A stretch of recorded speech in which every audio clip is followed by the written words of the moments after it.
Welcome friends to the detailed analysis of GST on bank and checklist for bank audit। ये है आज का अपना टॉपिक जिसके अंदर हम देखेंगे कि जीएसटी का क्या इफ़ेक्ट आता है बैंक के अंदर और चेकलिस्ट फॉर बैंक ऑडिट, यानी हम बैंक ऑडिट के लिए जाएंगे तो जीएसटी का क्या हमने चेक करना चाहिए। और ये अपना part 9 of learn from home series of GST है। तो let's start. Myself, CA Umesh Sharma, welcome you all for this detailed analysis of GST on bank and checklist for bank audit। चलो फटाफट शुरू करते हैं टेबल ऑफ कंटेंट से और फटाफट ख़त्म करते हैं इस टॉपिक को और क्या इसमें से हमको लेना चाहिए वो पूरा देखते हैं।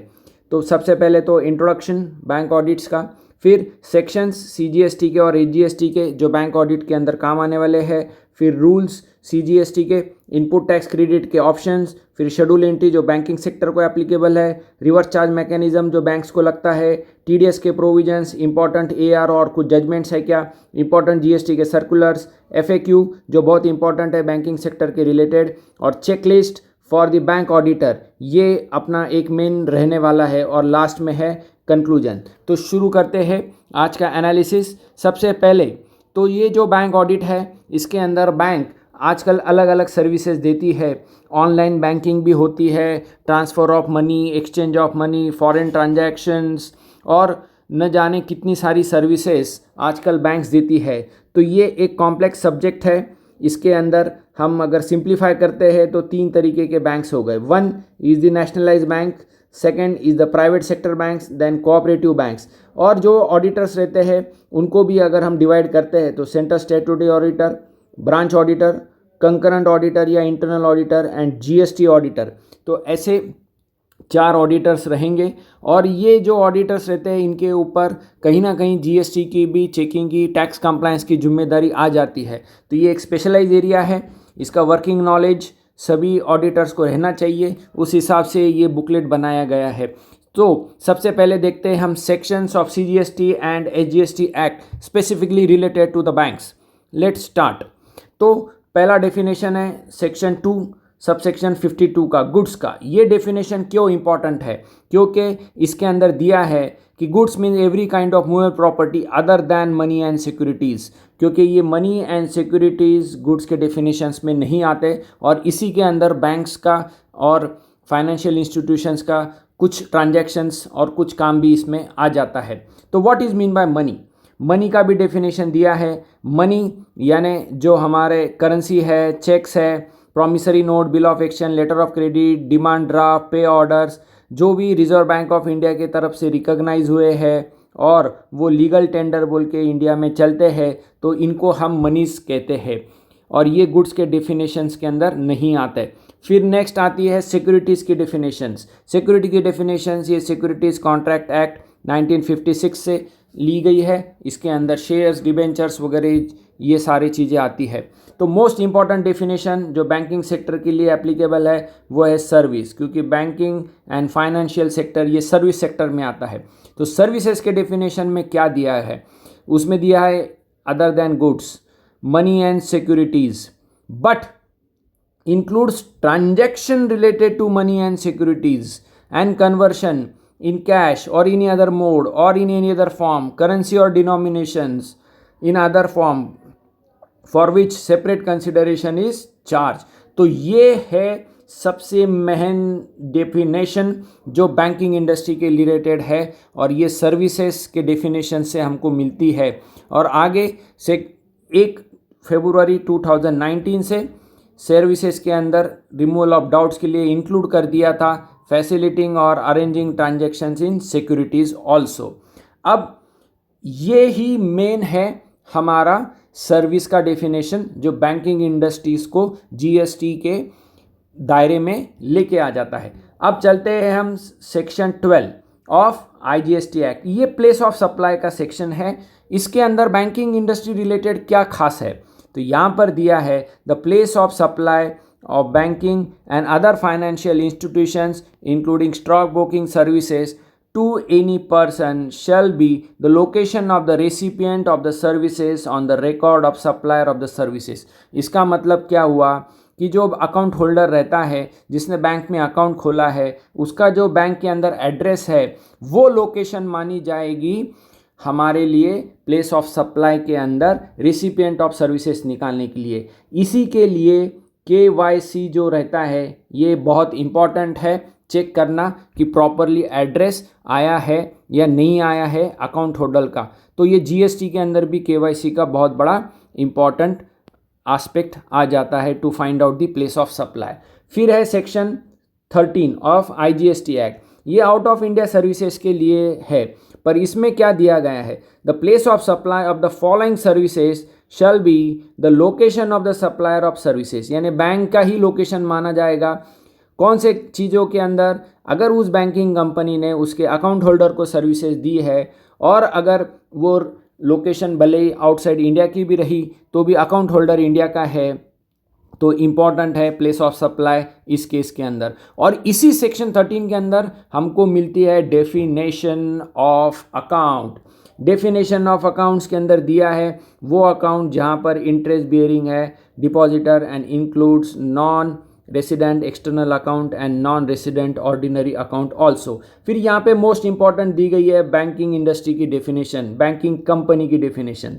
ये इसके लिए इंपॉर्टेंट हो जाती है कि कई बार हमको इशू आता है कि ये पर्टिकुलर बैंकिंग कंपनी है या नहीं है, तो रिजर्व बैंक ऑफ इंडिया के सेक्शन 45A के हिसाब से जो मीनिंग को असाइन हो जाता है वही मीनिंग यहाँ पर बैंकिंग कंपनी के लिए GST में असाइन होता है। फिर फाइनेंशियल इंस्टीट्यूशंस की भी डेफिनेशन है, वो 45I ऑफ RBI एक्ट 1934 से है। फिर नॉन बैंकिंग कंपनी की डेफिनेशन है financial institution which is a company. और फिर नॉन बैंकिंग कंपनी के अंदर कुछ नोटिफिकेशंस या कुछ RBI के थ्रू भी उनके प्रायर अप्रूवल के ये इशू हो सकते हैं कि who is a non banking company. अब चलते हैं हम नेक्स्ट सेक्शन, वो है ITC का सेक्शन 17(4). ये बहुत इंपॉर्टेंट सेक्शन है क्योंकि यहाँ पर बैंकिंग कंपनी के रिलेटेड ITC के कुछ सेक्शंस या कुछ स्पेसिफिकल एक एस्पेक्ट दिया है, एक ऑप्शन दी है। वो क्या है कि बैंक्स को ऑप्शन रहेगा कि उनको 17(2) के हिसाब से फुल ITC लेना है या उनको 50% ही ITC लेना है एलिजिबल इनपुट टैक्स क्रेडिट के इनपुट्स के, कैपिटल गुड्स के और सर्विसेज के उस मंथ के अंदर, और जो बचा हुआ है वो लैप्स हो जाएगा। मतलब क्या हुआ कि वो खर्चे में डालना पड़ेगा रूल 38 के हिसाब से। तो हम आगे भी देखेंगे डिटेल में ITC का। और ये एक इम्पॉर्टेंट है कि अगर ये 50% ऑप्शन ले लिया तो ये आगे विड्रॉ नहीं हो सकता है, पूरे फाइनेंशियल ईयर में उसको लेके चलना पड़ेगा।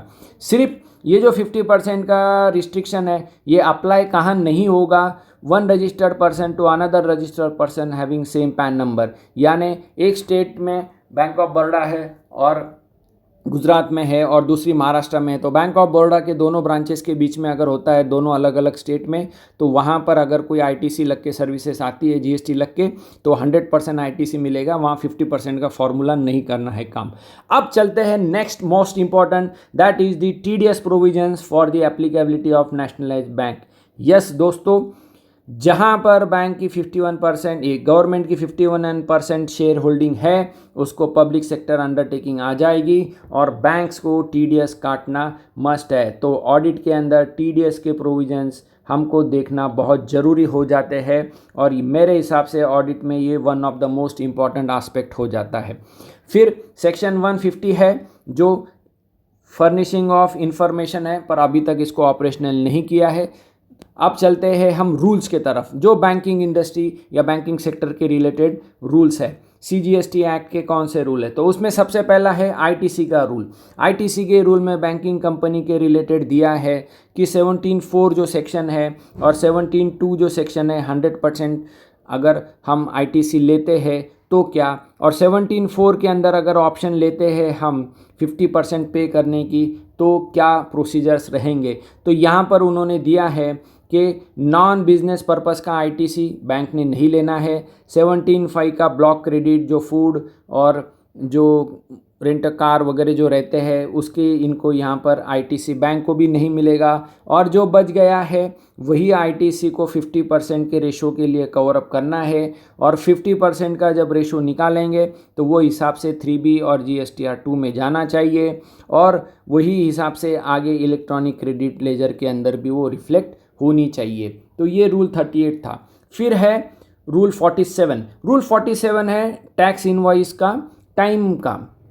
तो यहाँ पर बहुत इंपॉर्टेंट दिया है कि बैंकिंग कंपनी के केस में 45 डेज तक का टाइम पीरियड है। नॉर्मल सी में 30 डेज का टाइम पीरियड रहता है from the date of supply, तो बैंक को 15 दिन ज़्यादा मिलते हैं इनवॉइस इशू करने के लिए या और भी कोई डॉक्यूमेंटेशन इशू करने के लिए। और अगर इंटर बैंक ट्रांजैक्शंस है तो उनको क्वार्टर एंड तक वो इनवॉइस या डॉक्यूमेंट इशू कर सकते हैं। फिर रूल 54 है। रूल 54 के अंदर यहाँ पर दिया गया है कि अगर कोई बैंकिंग कंपनी है, उसका ISD रजिस्ट्रेशन है क्योंकि उनको इनपुट सर्विस डिस्ट्रीब्यूट करना है, तो ये केस के अंदर वो कोई भी डॉक्यूमेंट इशू कर सकते हैं इन ल्यू ऑफ टैक्स इनवॉइस, और वो सीरियली नंबर नहीं रहा, जो भी नंबर बैंक देना चाहती है वो चलेगा। फिर रूल 54(2) है।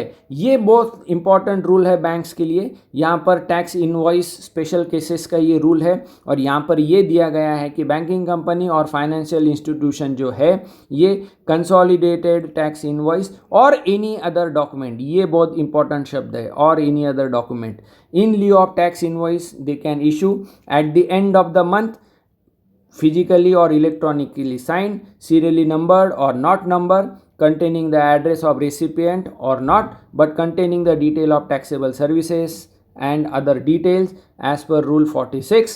तो ये बहुत इंपॉर्टेंट है कि बैंक जो है ये स्टेटमेंट भी इशू कर सकती है, जैसे बैंक स्टेटमेंट हो गया, पासबुक हो गया, इंटरेस्ट सर्टिफिकेट हो गया, ये सारी चीज़ें वो टैक्स इनवॉइस के जगह पे यूज़ कर सकती है। तो ये एक छूट दी गई है बैंकिंग सेक्टर को कि टैक्स इनवॉइस नहीं भी इशू किया तो चलेगा। अब हम देखते हैं input tax credit related options detail के अंदर एक चार्ट के रूप में। ये यहाँ पर हम देखेंगे कि बैंक को ITC क्लेम करने के लिए ऑप्शन दिया गया है।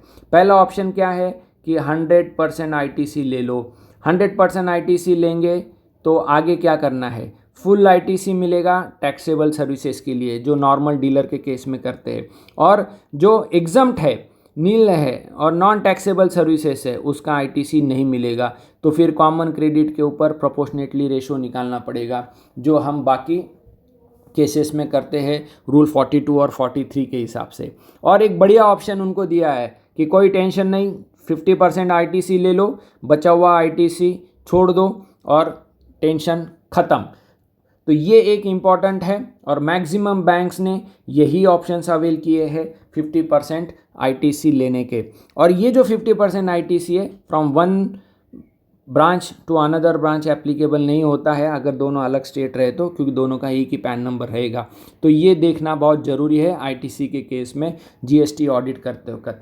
अब देखते हैं शेड्यूल एंट्रीज, क्योंकि बैंक्स बहुत अलग अलग तरीके के सर्विसेज देती है, तो कौन कौन से सर्विसेज टैक्सेबल में आती है, कौन कौन सी सर्विसेज नॉन टैक्सेबल में आती है, ये एज ए GST ऑडिटर हमको ध्यान में रखना बहुत ज़रूरी है। तो लेट चेक। सबसे पहले तो इंटरेस्ट की डेफिनेशन दी गई है, और उसका यहाँ पर सर्विस एंट्री भी दी गई है, इसको नील रेट ऑफ टैक्स लगेगा। पर कौन से इंटरेस्ट के ऊपर, interest payable in the manner in respect of any money borrowed or debt incurred including deposit, claim or any other similar right or obligation, but does not include any service fees or any other charge in respect of money borrowed or debt incurred or in respect of any credit facility which has not been utilized। इसका मतलब क्या हुआ कि जो deposits है, loans है, advances है, इसका कंसिडरेशन जो रहता है सर्विसेज का वो इंटरेस्ट और डिस्काउंट्स के रूप में रहता है, इसके लिए यहाँ पर नील रेट ऑफ टैक्स लगेगा। पर मोस्ट इम्पॉर्टेंट है कि other than credit card services, तो क्रेडिट कार्ड के ऊपर अगर इंटरेस्ट चार्ज होता है तो वो टैक्सेबल रहेगा 18% से, और बाकी लोन्स एंड एडवांसेस का इंटरेस्ट जो है वो नील रेट से जाएगा। अब चलते हैं दूसरा, कमीशन इनकम हो, DD का हो, बैंक गारंटी का हो, LC का हो या और कोई बिजनेस का हो, ये सीधा 18% से टैक्स होगा।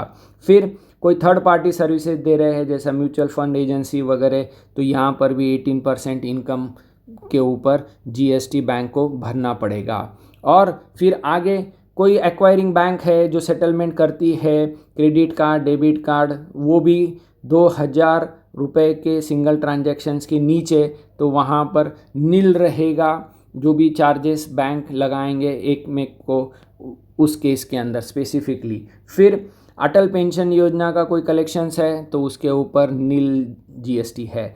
फिर pension scheme of state governments अगर कुछ है तो वहाँ पर भी नील जीएसटी है। फिर बिजनेस फैसिलिटेटर के केस में जो भी बैंकिंग करस्पॉन्डेंट या बिजनेस फैसिलिटेटर है, अगर वो रूरल एरिया ब्रांच के अंदर सर्विसेज दे रहा है तो नील है। इसका मतलब ये हुआ कि अर्बन के अंदर अगर बैंकिंग बिजनेस फैसिलिटेटर और बिजनेस करस्पॉन्डेंट है तो उसकी सर्विसेज टैक्सेबल होने वाली है। आगे रिवर्स चार्ज के वक्त हमको काम में आएगा ये। फिर जनधन योजना के रिलेटेड कोई बैंकिंग के बेसिक सर्विसेज के लिए अगर कोई है तो वहाँ पर नील रेट ऑफ टैक्स है बैंक को। फिर क्या बच गया? Chequebook charges, passbook, ATM charges, loan processing, annual renewal accounts, cash handling charges, commitment charges, RTGS, minimum balance charges, locker rent, इन सबको 18% जीएसटी लगेगा बैंक्स के केस में। तो बैंक ऑडिट के वक्त जो भी इंटरेस्ट छोड़कर इनकम मिल रहा है उसको गौर से देखें, वो 18% में जा रहा है या नील रेट में जा रहा है, उसकी स्पेसिफिक एंट्री चेक करें और फिर बाद में ही कमेंट करें। अब आगे कुछ बैंकिंग कंपनी जो है ये इंश्योरेंस का भी बिजनेस करती है, उसका लाइसेंस अगर उन्होंने लिया है तो इंश्योरेंस कंपनी के जो प्रोविजंस है वो भी उनको लग जाएंगे।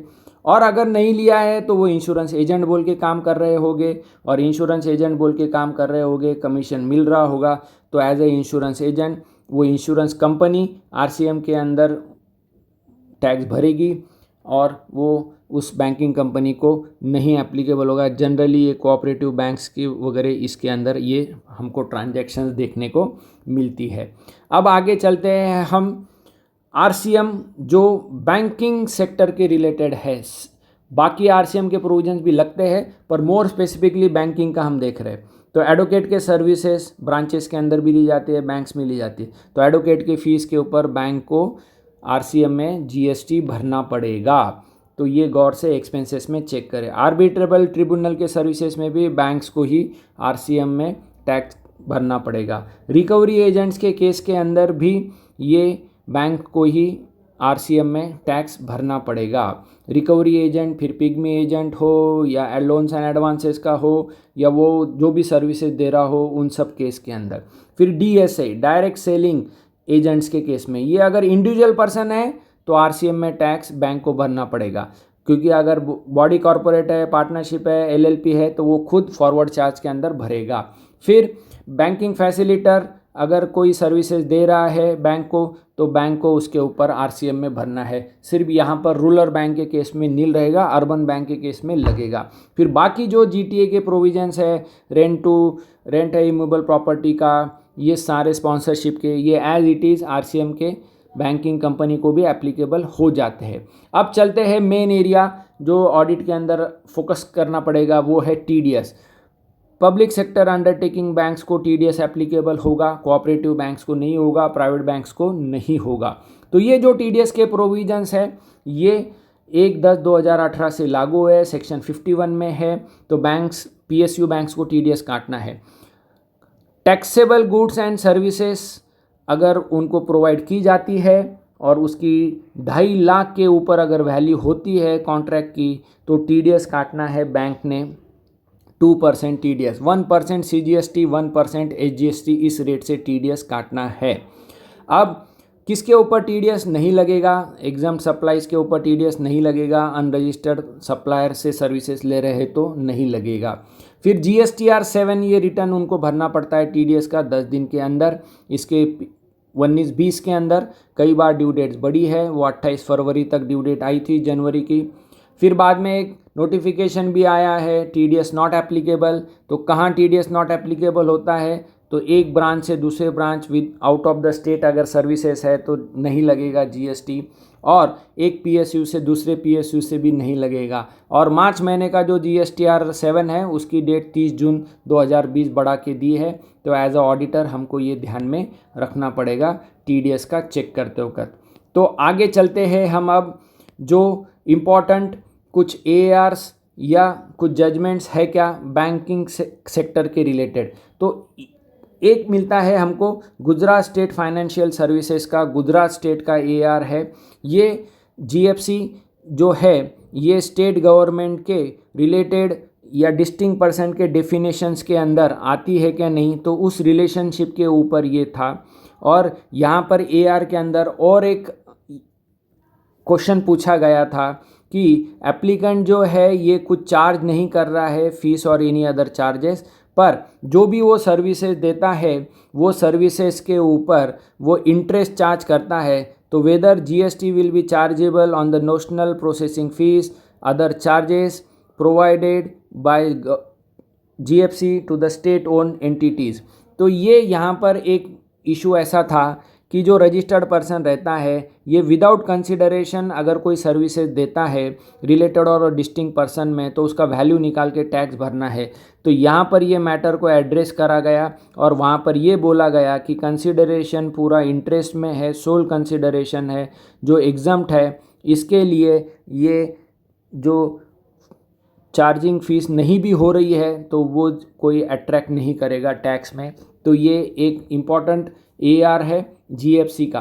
फिर बाद में नेक्स्ट जो AR है वो अगर हम देखते हैं इम्पॉर्टेंट तो वो है बजाज फाइनेंस लिमिटेड का, जो एपिलेट अथॉरिटी के अंदर भी AR गया था। और ये AR काय के लिए है, ये पेनल चार्जेस और penalty collected by the bank from the borrowers or customers who have defaulted in EMI and delayed the payment of EMI, इसके ऊपर GST लगेगा क्या। तो यहाँ पर ओपिनियन ये दी गई कि यस पेनल चार्जेस और पेनल्टी के ऊपर एप्लीकेंट को बोरोवर से जो भी वसूल किया है डिले इन EMI तो उसके ऊपर उनको GST भरना पड़ेगा। पर आगे हम एक सर्कुलर भी देखेंगे जो है 28 जून 2019 का सर्कुलर। यहाँ पर इम्पॉर्टेंट है कि what is the difference between the penal charges and penal interest.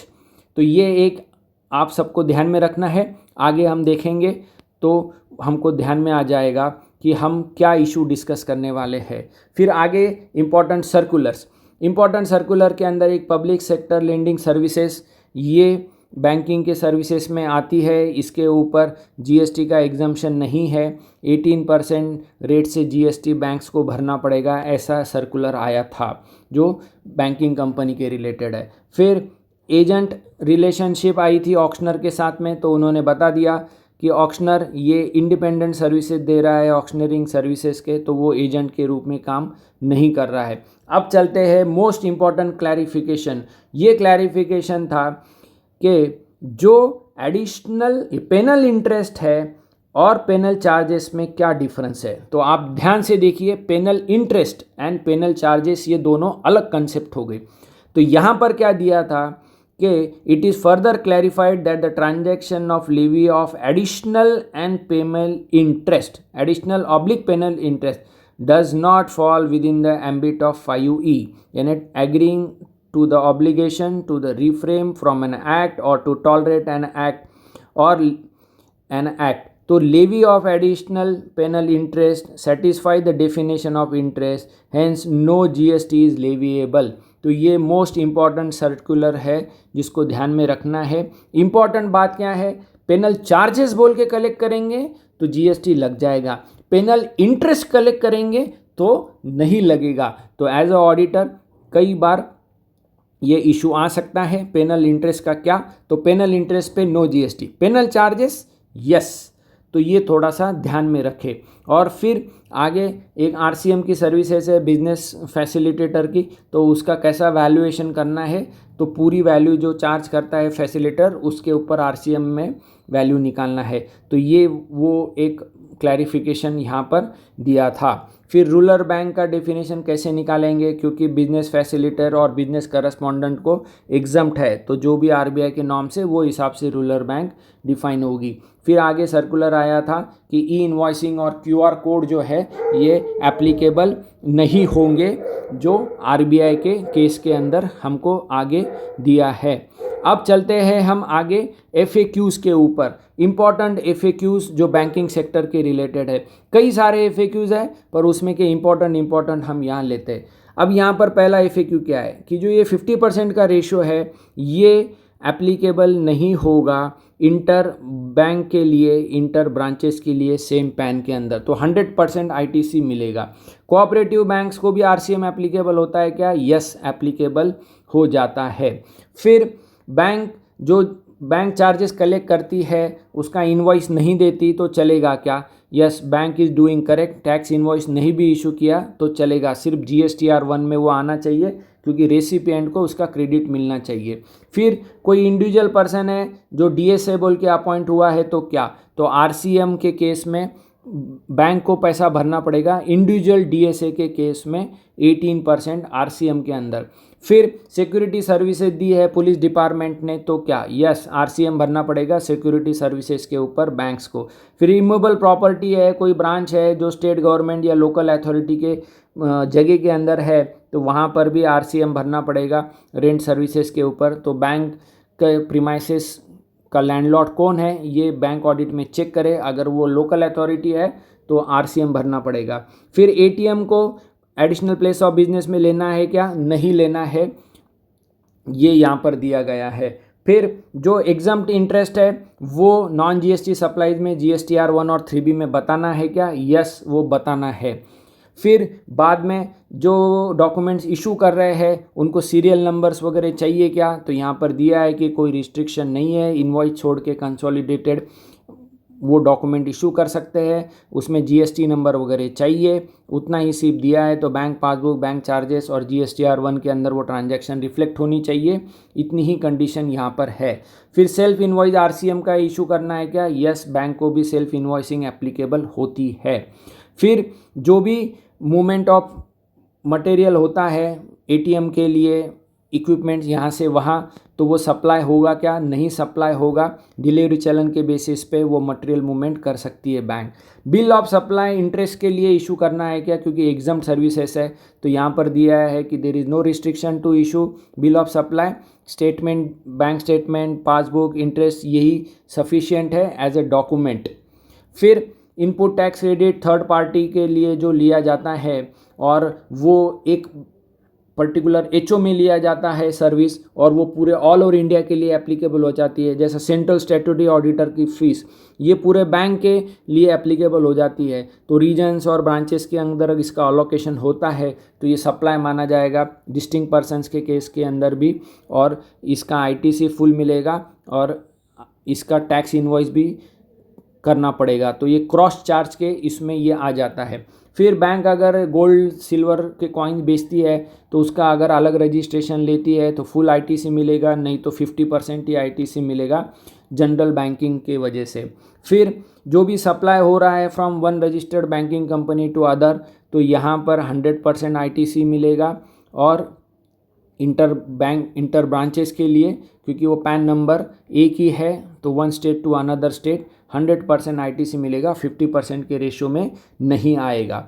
फिर जो भी एग्जम्प्ट और टैक्सेबल का अगर 100% आईटीसी के रूल में जाते हैं तो हमको रिवर्सल करना है और वो हमको रूल 42 और 43 के हिसाब से रेशो से कैलकुलेट करना है।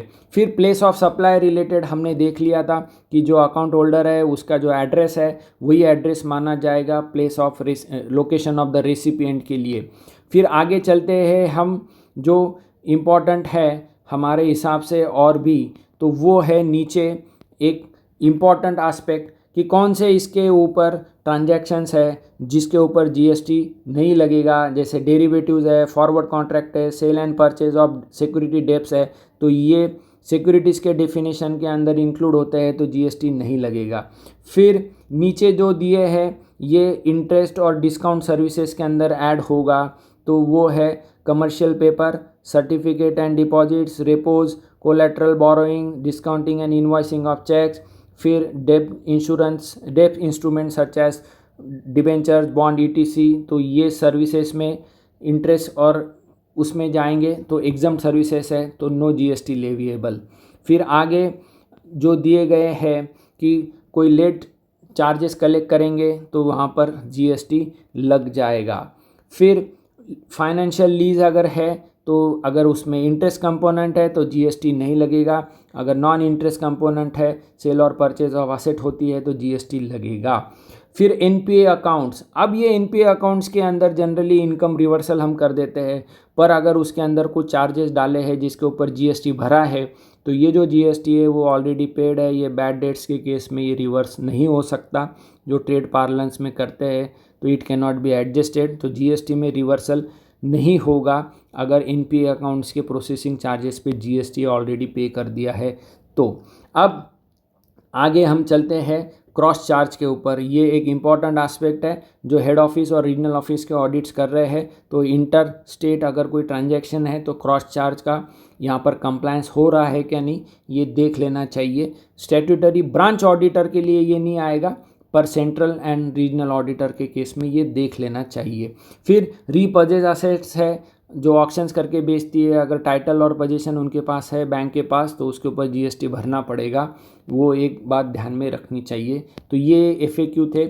अब चलते हैं हम आखिरी में फटाफट देख लेते हैं कि क्या चेकलिस्ट है बैंक ऑडिटर के पास जीएसटी का देखने के लिए। तो पहले तो ये देखें कि हम एचओ का ऑडिट कर रहे हैं, क्या आरओ का कर रहे हैं, क्या ब्रांचेस का कर रहे हैं, वो हिसाब से रजिस्ट्रेशन सर्टिफिकेट देख ले। अगर ब्रांच है तो एडिशनल प्लेस ऑफ बिजनेस में आ गई है क्या नहीं आई है। फिर अगर स्टेट वाइज देख रहे हैं तो उस स्टेट में सारे ब्रांचेस कवर हुई है क्या नहीं है, सारे एड्रेसेस आए हैं क्या नहीं है।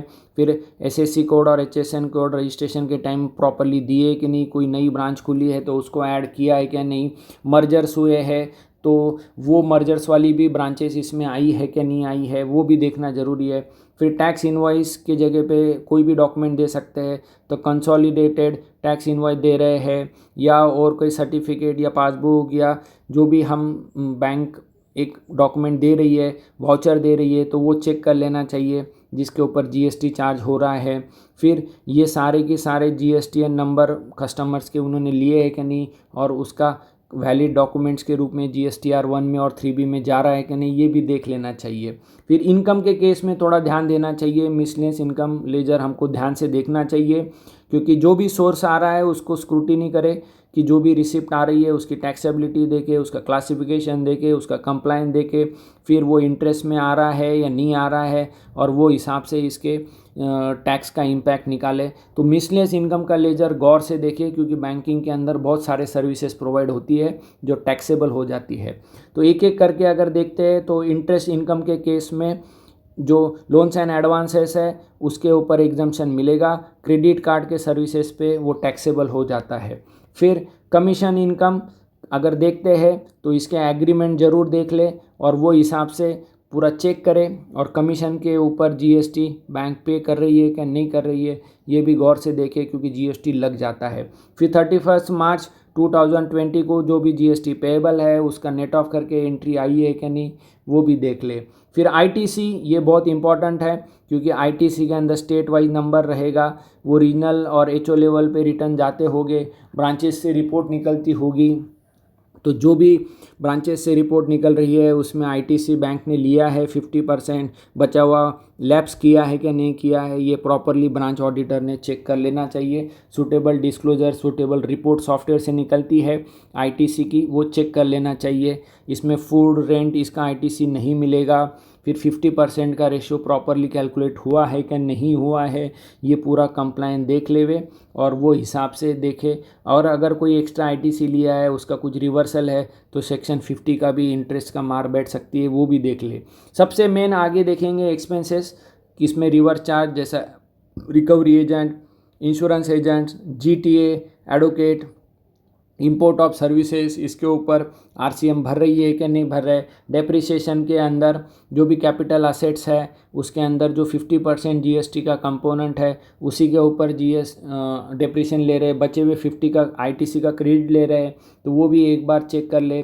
फिर इंटर ब्रांच और कुछ अकाउंट ट्रांजैक्शंस है तो क्रॉस चार्ज का कोई इम्पैक्ट है क्या वो देख ले वे।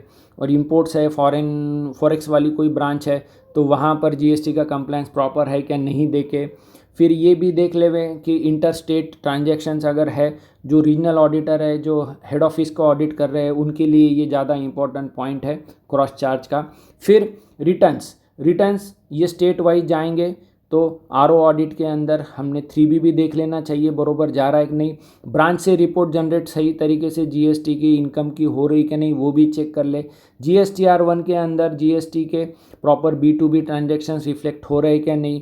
Cash credit transaction generally B2B को रहेंगे क्योंकि वो बिजनेस के रिलेटेड रहते हैं। एग्रीकल्चर एडवांसेस में नहीं रहेगा जीएसटी का इम्पैक्ट क्योंकि उनको क्रेडिट नहीं मिलेगा आईटीसी का, पर इसमें वो आईटीसी का क्रेडिट ले सकते हैं। तो बिजनेस एंटिटी के जीएसटीएन नंबर प्रॉपरली आए हैं कि नहीं, बुक्स के हिसाब से सारे रिटर्न गए हैं कि नहीं, ड्यू डेट में वो रिटर्न गए हैं कि नहीं चेक कर लेना चाहिए। GSTR2A आरओ लेवल पे होगा स्टेट वाइज, वो देख के आईटीसी का कंप्लायंस प्रॉपर हो रहा है कि नहीं। और मोस्ट इंपॉर्टेंट है टीडीएस के रिटर्न प्रॉपरली जा रहे हैं कि नहीं। 2.5 लाख के ऊपर के परचेजेस ब्रांच लेवल पे भी चेक कर ले, टीडीएस काट रही है ब्रांच और बाद में आरओ को ट्रांसफ़र करके आरओ आगे पे कर रहा है कि नहीं कर रहा है वो भी देख ले।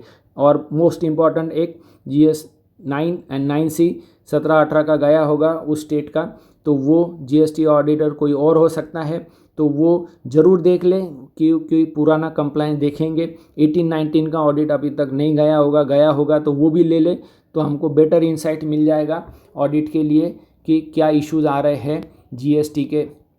तो ये था हमारा पूरा लेखा जोखा। तो अब कंक्लूजन के तौर पर जीएसटी और बैंक ऑडिट ये दोनों कॉम्प्लेक्स एरिया है, ऑडिटर को अंडरस्टैंडिंग रखना ज़रूरी है। स्टैट्यूटरी बैंक के केस के अंदर, ब्रांच के केस के अंदर, सेंट्रल लेवल पे, रीजनल लेवल के ऊपर क्या चल रहा है उनको नॉलेज अपडेट रखना बहुत ज़रूरी है। तो ये था हमारा एक बैंकिंग सेक्टर के ऊपर जीएसटी का इम्पैक्ट का एक छोटा सा एक अटेम्प्ट। तो आपको एज ए रीडर इसके फीडबैक्स कुछ भेजने हैं तो fca.umesh.sharma@gmail के ऊपर और 9822079900 के ऊपर आप ज़रूर भेज सकते हैं। So with this thank you all of you for listening to this. तो हमने ये देखा कि जीएसटी बैंक ऑडिट के अंदर एक बड़ा एरिया हो जाता है, तो ब्रांच ऑडिटर को भी ध्यान देना है, रीजनल ऑडिटर को भी ध्यान देना है और हेड ऑफिस को भी ध्यान देना है कि जीएसटी का क्या इम्पैक्ट आता है। With this words, thank you for the listening.